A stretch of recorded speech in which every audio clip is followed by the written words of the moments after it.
पिछले दिनों में एक ओवरसीज़ पाकिस्तानी थे और उन्होंने DPO सियालकोट को एक दरख्वास्त दी कि हमारे शहर में एक मारूफ टाउन है, वो हमारी जगह को जो है ना वो ज़बरदस्ती कब्ज़ा करना चाहता है और उसके पीछे एक पॉलिटिकल प्रेशर भी बहुत ज़्यादा है। तो यकीन माने कि वो जो ओवरसीज़ पाकिस्तानी थे वो बड़े ही तकलीफ़देह अमल से गुजर रहे थे। वो कह रहे थे कि हमें रोज़ थ्रेट किया जाता है और रोज़ हमें इन धमकियों का सामना करना पड़ता है। और उसके बाद DPO साहब ने उस मारूफ सोसाइटी का जो मालिक है उसके खिलाफ़ एक FIR भी दर्ज की। और मैं थोड़ा सा हैरान भी हुआ कि ऐसे भी लोग मौजूद हैं जो इनके खिलाफ़ एक्शन लेते हैं।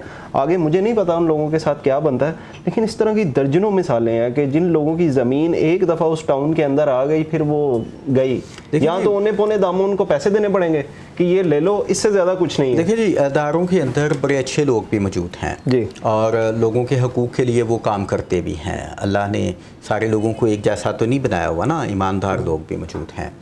मगर ये कि इस तरह अगर वो तो ये कामकारी लेंगे, लेकिन उसको जो है समझ लें कि ऊपर से दबाव आ जाएगा, फिर अगर वो नहीं होगा तो तफ्तीश में उसको क्लियर कर देंगे, बेगुनाह करके। तो अब इसके लिए भी एक फोर्स बनाने की ज़रूरत है गवर्नमेंट को। ऐसे वाक़यात में अक्सर हमने ये देखा है कि फॉर्मेलिटी के तौर पे FIR तो दर्ज की जाती है, लेकिन इंटरम बेल लेने के साथ ही बंदा अपनी बेल वापस ले लेता है और बेगुनाह हो गया इस मुकदमे से निकल जाता है। देखिए जी, वो हमेशा से, वो आज से बहुत साल पहले वो कहा था ना किसी ने कि कानून जो है वो एक मकड़ी का जाला है जिसमें कमज़ोर लोग तो फंस जाते हैं, लेकिन इसमें से बड़े मुजरम जो है वो निकल जाते हैं। भी नहीं लगाई जाती, प्रोटोकॉल के साथ लेके आया जाता। तो ये जो है वो हमें चाहिए कि आवाम जो है वो अपने हकूक़ के लिए उठे और जो रियासत है इसके लिए कोई सख्त किस्म के इक़दाम करे।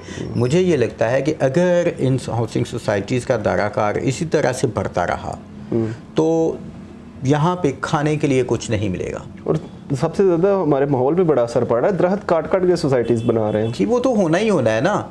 वो क्यों वहाँ पे दरख्त रहने देंगे जब उनकी लाइनें ख़राब हो रही होंगी, उनके प्लॉट्स के साइज़ जो है वो कम या ज़्यादा हो रहे होंगे। तो उन्होंने सबसे पहले जो काम करना है, ये जंगल के ऊपर भी हाउसिंग सोसाइटी बनाएंगे तो सबसे पहले सारे जंगल को काट रहे हैं। ऐसे ही है, कोई शक नहीं। आप दस्का रोड पे देख ले, मुख्तलिफ हमारे जितने भी रोड हैं, हर रोड पे आपको बिलबोर्ड नजर आएंगे इनके।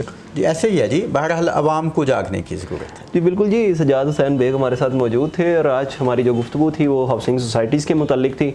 और हमारी ये इल्तमास है आला हुकाम से कि ये जो हाउसिंग सोसाइटीज़ के नाम पर पूरी ज़िंदगी ही लोगों की जमा पूंजियाँ जो है वो लपेट रहे हैं। लोगों ने किस्तों पे प्लाट लिए हैं और जब वो प्लाट लेने के लिए पहुंचते हैं तो उनका प्लाट उधर होता ही नहीं है।